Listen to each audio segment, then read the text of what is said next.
The inauguration of the new academic year of the Studium Biblicum Franciscanum and Studium Theologicum Gerosolimitanum opened with the memory of Father Lino Cinielli, who passed away a year ago, of Fathers Emanuele Testa and Raul di Navarca, and of Father Alberto Prodomo, who 20 years ago planned and directed the work for the new headquarters of the Faculties of Biblical and Archaeological Studies of the Custody. On November 8th, the day dedicated to the memory of Blessed John Duns Scotus, the teachers and students gathered together in the auditorium of St. Saviour's Convent. Among the audience were also the Patriarchal Vicar Emeritus, Monsignor Battiche, and Father Ignazio Mancini, Custos Emeritus, who returned to Jerusalem a few weeks ago. Next to him, Friar Pier Battista Pizzaballa, the present Custos, who concluded with his greeting, the morning introduced by the Dean of the Faculty. We are beginning the year very quietly, and the external situation is also favorable. The number of students is constant.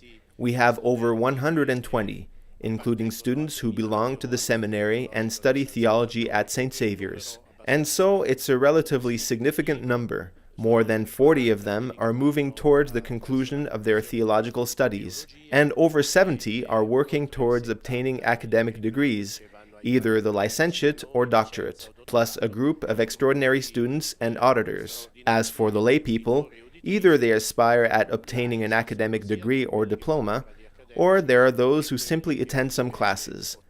There are both men and women, and in total we have about 15 lay students. It's a special occasion for Father Bottini, who at the end of his term opened an academic year for the last time in the role of Dean of the Studium Biblicum. Personally, I'm happy to finish my mandate, which lasted over 9 years, and I'm glad to pass the baton to a younger confrere. I think that each one brings his own contribution, and it's necessary for academic institutions to have a rotation, to renew and innovate. So I end with gratitude to Divine Providence and to all the colleagues that I've had in these years, confident that our school will continue to move forward. The morning was also an occasion to honor two professors emeriti, Father Alviero Nicacci and Father Giovanni Bisoli, with the presentation of 2 volumes in their honor.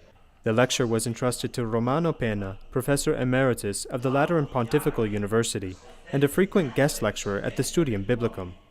The Inconceivable God, according to Paul, an unimaginable image. This was the title of Penna's lesson. Analyzing some Pauline texts, he showed how the God of the Gospel goes beyond the categories of human logic. It is the very God of the cross, the God who reveals himself in the weakness of the crucified one, precisely in death, in an apparent defeat. This is something that goes beyond human logic, that is, that God is found there. Because our human preconceptions are pagan, the preconceptions of a powerful, beautiful, rich, or great God, whereas the Gospel corrects this perspective. It does not deny the God of creation, but it goes an extra step, defining Christianity in contrast to Judaism and to every other form of religion.